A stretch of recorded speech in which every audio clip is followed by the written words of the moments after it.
The Silver Wolf Who Saved Me. Chronicles of Stonewatch, Volume 1. Written by Chad Rye. A note from the author. Some stories find you when you least expect them to. I was reading a manga one afternoon.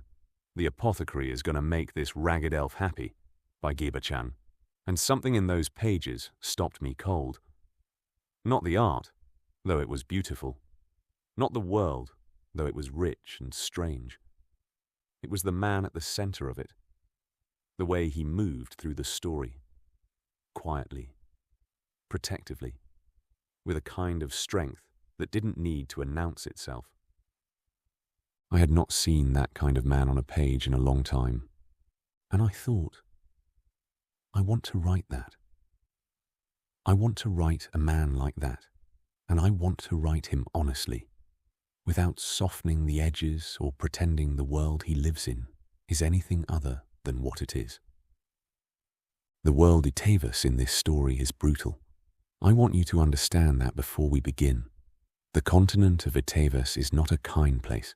It is a place of wars and old wounds, and institutions that serve themselves while calling it service to others. It is a place where terrible things are done to good people who do not deserve it, and where evil and darkness is a real thing, and it never apologizes for being what it is.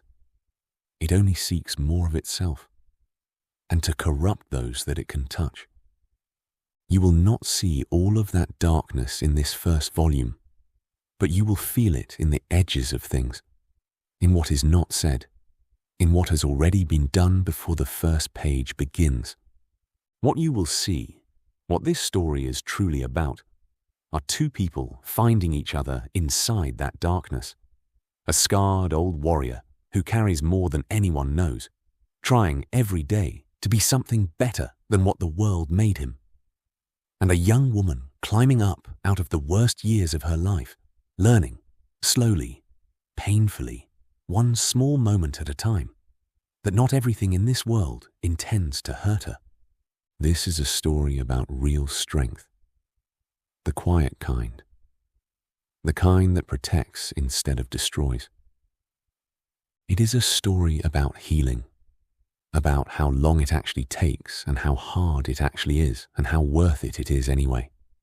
And it is a story about hope, about choosing it, about picking it up every single morning even when the world gives you every reason to put it back down. Those three things are not separate ideas. They are the same idea, seen from different angles.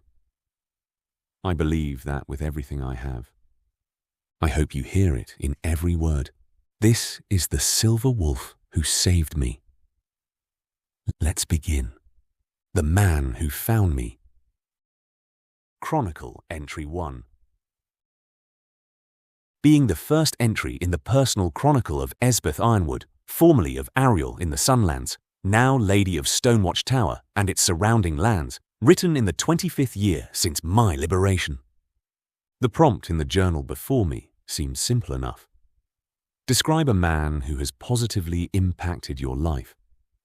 But I have sat at this desk for the better part of an hour, watching snow fall beyond the tower window, my quill hovering above parchment that remains stubbornly blank. Not because I lack an answer. The answer is so obvious it hurts, but because I do not know where to begin. How does one compress 25 years of salvation into words? How does one describe the man who pulled them from darkness so complete that light itself had become a forgotten concept? Roscoe Ironwood died 3 winters past, quietly in his sleep, which he would have hated. He always said he wanted to go down fighting, blade in hand, cursing whatever fool was stupid enough to finally best him. Instead, his heart simply stopped, gave out.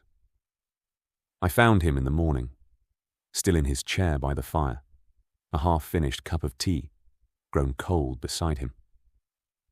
He left me everything. The tower, the lands, his weapons, his books, his modest fortune accumulated through decades of mercenary work. Our children, grown now and eager to make lives of their own, scattered like seeds on the wind to find their own paths. But more than that, more than any material inheritance, he left me myself. The woman I am today exists only because a scarred old soldier decided that a broken elf girl was worth saving. This chronicle is my attempt to immortalize him, not as the legend that travelling bards have begun to construct, Roscoe the Grim, the silver wolf of the border wars, the man who killed 30 men at Ashford Bridge, but as the man I knew, the one who sang off-key while cooking breakfast, the one who talked to his horse like she could understand him. She could, I'm convinced of it. The one who sat with me through countless nightmares, never asking questions, just simply present until the shaking stopped. I will begin where we began, the day he found me. She did not know the dungeon had been abandoned. Time had ceased to hold meaning long before her captors departed. Days blurred into nights, blurred into days again, marked only by the arrival of food, when they remembered, and the footsteps that sometimes preceded pain. She had learned to exist in a kind of half-sleep, consciousness dimmed to a guttering candle flame, just enough awareness to respond when commands were given, but not enough to fully inhabit the ruined vessel of her body. The water came slowly at first, a trickle through cracked mortar, pooling in the corner where the floor dipped lowest. She watched it spread with detached curiosity, too weak to move from her usual position against the far wall. By the time it reached her bare feet, she understood what it meant. The winter rains had come, and without someone to maintain the drainage channels, the dungeon would flood. She would drown in a cage, and no one would ever know. So be it. There is a strange peace that comes with accepting death. She had fought it for so long, 15 years, though she would not learn that number until much later, clinging to survival through spite and stubbornness, and some flickering ember of hope that refused to be extinguished no matter how she tried. But watching that black water rise, feeling its cold fingers climb her ankles, her calves, now up to her thighs, she finally let go. Her body relaxed into the water. The shivering stopped, or it seemed that way. Perhaps she no longer felt the cold. She closed her eyes and let herself imagine warmth. Real warmth, not the phantom memory of it. The Sunlands. That's what came to her. A perfect day from childhood, the kind that exists only in memory, burnished bright by time and loss. Golden light streaming through the forest canopy, making the leaves glow like stained glass. The smell of wild honeysuckle and her mother's herb garden. Her father's laugh, deep and resonant, as he swung her high into the air, while her mother watched from the doorway of their home, smiling. She could see them so clearly, her mother reaching out her hand to her, her father beckoning. The warmth of the sun on her face, the soft grass beneath her bare feet.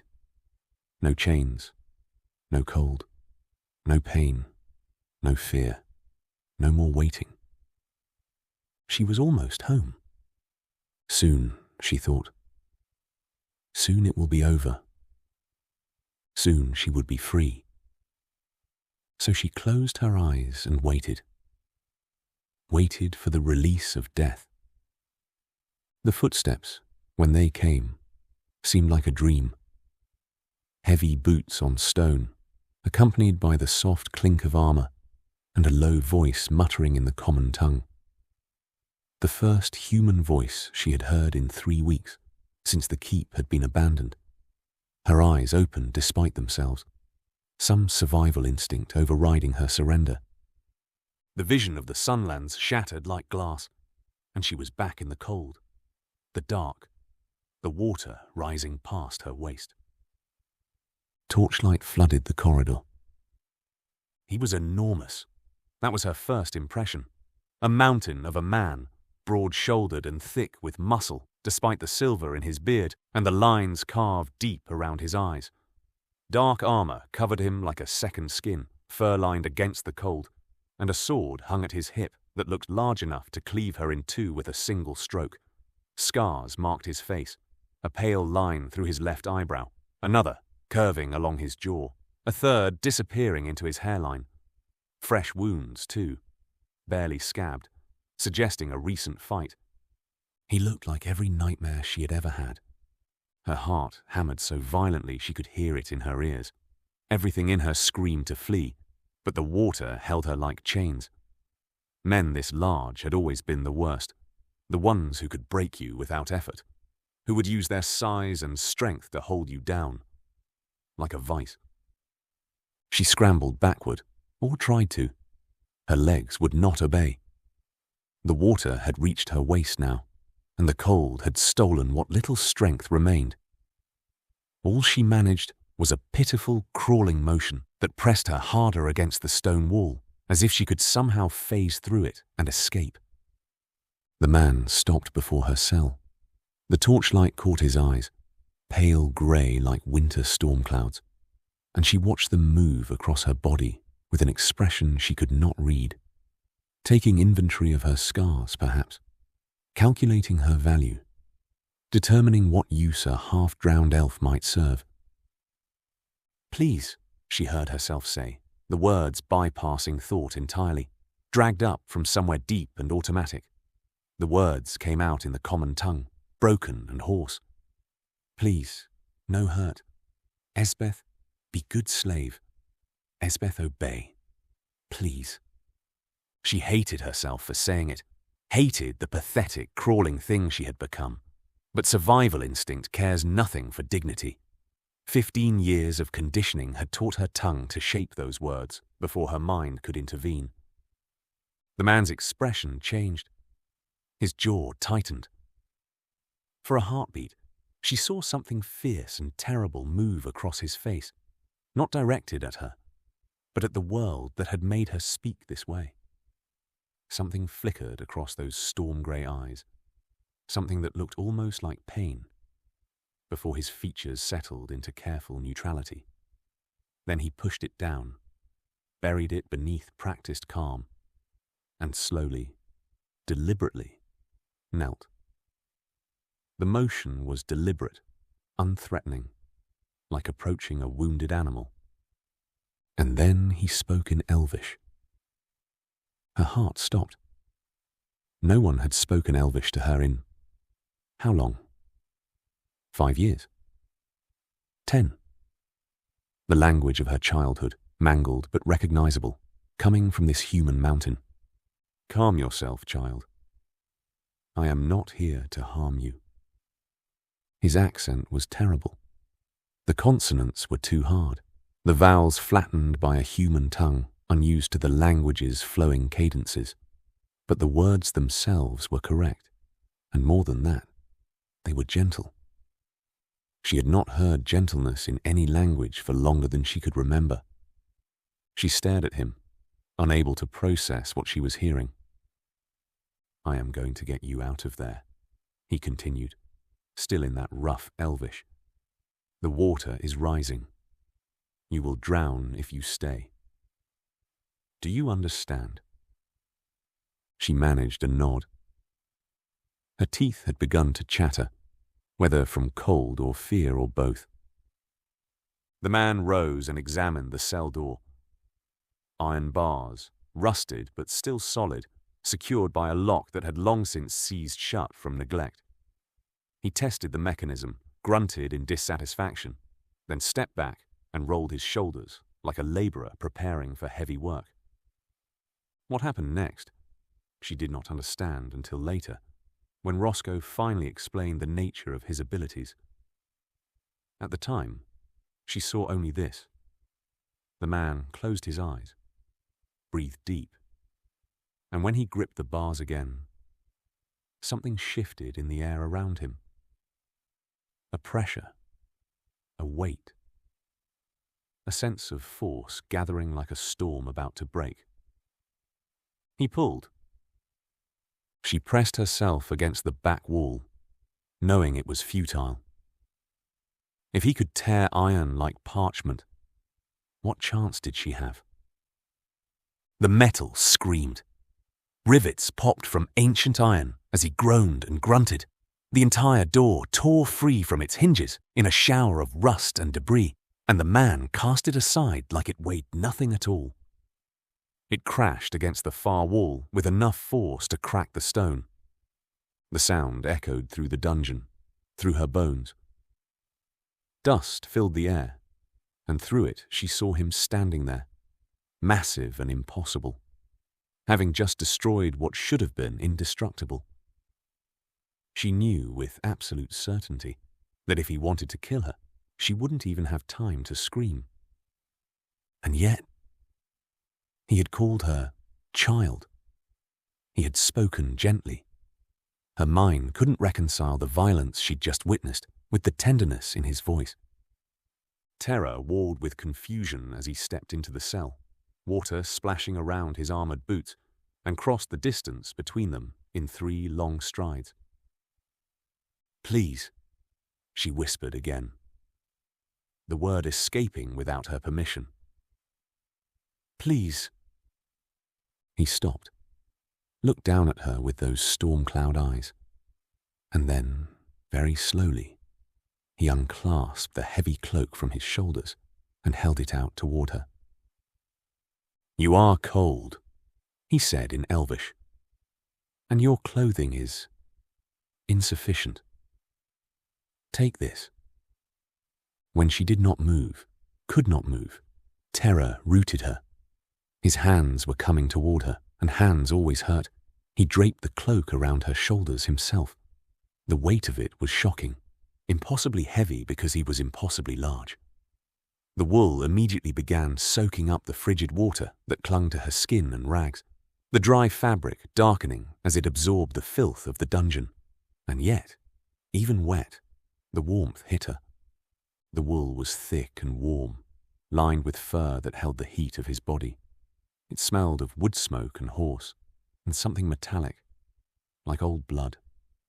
The warmth was almost painful against skin that hadn't felt heat in so long. It soaked into her frozen muscles, and she heard herself make a sound, half sob, half gasp, as her body remembered what warmth was. It was the most luxurious thing she had touched in 15 years. "Can you walk?" She tried. Her legs buckled immediately, and she would have fallen if his hand had not caught her arm. His grip was firm, but not painful. Controlled strength. Carefully moderated. "No matter," he said. "I will carry you." Before she could protest, not that she had the strength for protest, he lifted her. Water streamed off her body, cascading back into the flood below with soft splashes, her tattered clothing heavy with filth and cold. Every muscle in her body went rigid. Men's hands, men's arms. They had never held her gently. She braced for pain, one arm beneath her knees, the other supporting her back. A princess carry, her mother had called it once, long ago, when she was small, and she would carry her to bed after she fell asleep by the fire. The memory surfaced unbidden, sharp as broken glass. She wanted to scream at the memory, wanted to rage at how far she'd fallen from that child by the fire to this broken thing shaking in a stranger's arms. She made a sound. Not quite a sob, not quite a whimper, something in between that she could not control. The man, Roscoe, though she did not yet know his name, said nothing. He simply adjusted his grip to hold her more securely and began walking. His heartbeat was steady against her side. Slow, calm, as if carrying a terrified, half-drowned elf from a flooding dungeon was the most ordinary thing in the world. The journey through the dungeon passed in fragments. Dark corridors lit by his torch. Stairs that climbed endlessly upward. The sound of water dripping somewhere behind them. The flood claiming territory they had abandoned. At some point she closed her eyes, too exhausted to keep them open, and let herself drift in the strange safety of this stranger's arms. Cold air hit her face like a slap. Her eyes flew open to a world transformed. Through her right eye, she saw snow falling in thick curtains from a sky the colour of wet slate, blanketing the ruins of what had once been a keep's courtyard. Her left eye was a blur of pain and infection, the world through it reduced to vague shapes and smears of grey and white. Everything was white and grey and silent, the kind of hush that only comes with heavy snowfall, as if the world itself was holding its breath. She had glimpsed snow before, in those brief moments when they moved her from one prison to another, but she had never been able to truly see it, to feel it, to experience it. Had not felt clean air in her lungs, had not seen the open sky above her head like this. The sensation overwhelmed her. Too much space, too much light, too much everything after so long in darkness. There was no ceiling, no walls, just endless grey sky stretching in every direction, and she couldn't process it. Her mind had forgotten how to see distance, how to understand horizon. The openness was terrifying. The snow touched her face, cold, clean, melting on skin that had known only the damp of dungeons. The flakes were so white they hurt to look at. A sound escaped her throat. This time, it was definitely a sob. Roscoe's arms tightened around her. Not painfully, protectively, like he was trying to shield her from the cold, from the snow, from whatever demons had followed them out of that flooded hell. "Not far now," he murmured in rough Elvish. "I have a camp nearby. Fire. Food. You are safe." Safe? The word meant nothing to her. Safety was a concept from another life, another world, a fairy tale that frightened children told themselves to keep the darkness at bay. She had stopped believing in safety somewhere around the 3rd year, when she finally understood that no one was coming for her. No rescue, no liberation, no hero emerging from the shadows to carry her to freedom. And yet, here she was, being carried through falling snow by a scarred old soldier who spoke terrible Elvish and had torn an iron door from its hinges to reach her. The watchtower emerged from the white like a ghost made solid, ancient stone, crumbling in places but still standing, with light flickering in a narrow window halfway up.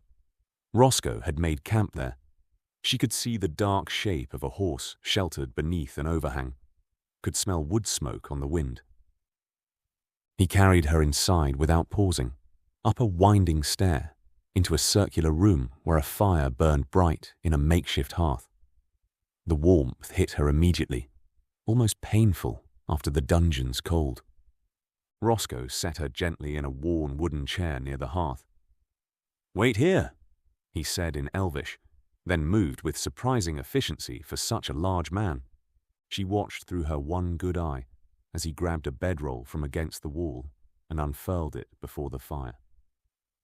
Then he retrieved something else, a thick fur blanket, soft and dry, not like the soaked wool cloak that clung to her. He spread it over the bedroll, then turned back to her. "You are hypothermic," he said. He knelt before the chair so his eyes were level with hers. "Do you understand? Your body, too cold. You will die if we do not warm you properly." She stared at him, trying to process the words through the fog in her mind. "I need to move you to the bedroll," he continued in that same careful, measured tone. "And I need to dry you. Your legs, your feet. The wet clothing is stealing your warmth. I will not." He paused, searching for words in Elvish this time. "I will not touch you in ways that bring shame. Only what is needed. Do you understand?" She wanted to protest, wanted to say something, anything. But her mouth wouldn't form words. She managed the barest nod. He lifted her again, even more carefully than before, and placed her on the bedroll. The fur beneath her was impossibly soft, and the heat from the fire reached her immediately. "I'm going to remove the wet cloak now," he said.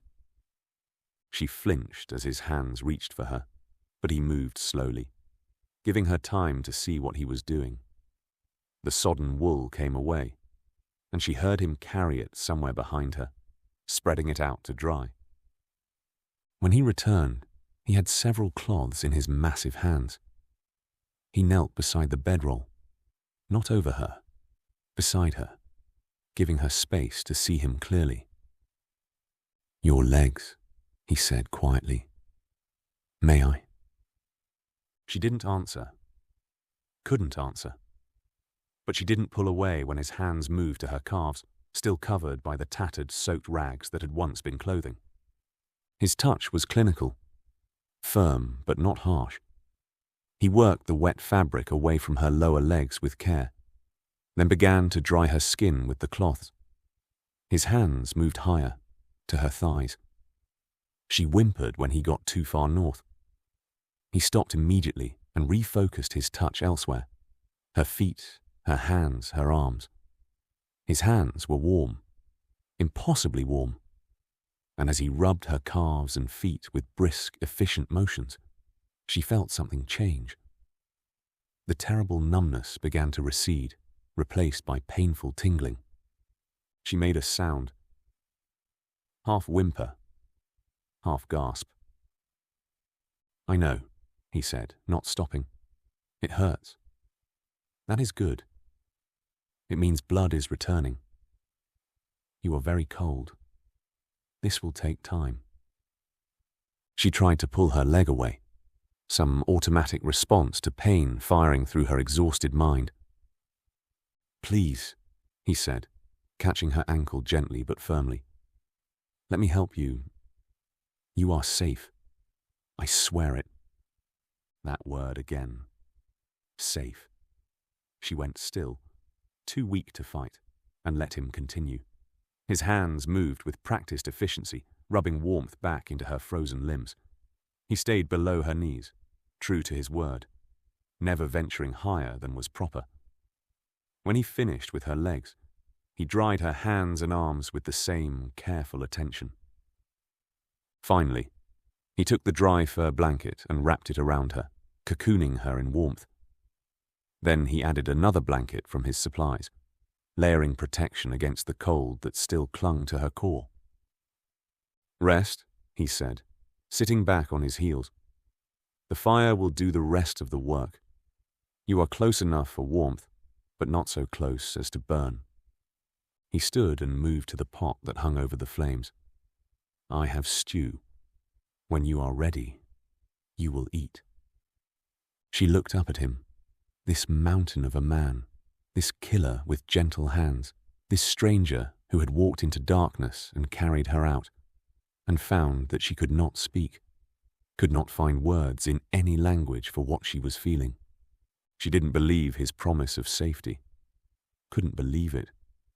But some animal part of her brain, the part that had kept her alive through 15 years, recognized something in his oath. Truth, perhaps, or at least intent.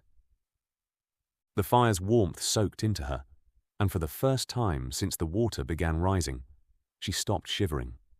Her muscles unclenched one by one, releasing tension they had held so long she'd forgotten it was there. So she simply nodded and let her one good eye close. And for the first time in 15 years, she slept without dreaming of chains. That was our beginning, Roscoe and I. A flooded cell and a broken door and a walk through falling snow. He did not know then what he was taking on, did not realize that the half-drowned creature he had saved would become his ward, his student, his family, that we would spend 22 years together, providing healing and warmth to each other. But that is a story for another entry. For now, let this serve as my answer to the prompt. Describe a man who has positively impacted your life. His name was Roscoe Ironwood. He found me drowning in darkness, and he carried me into the light. I will spend the rest of my days trying to deserve and repay that gift.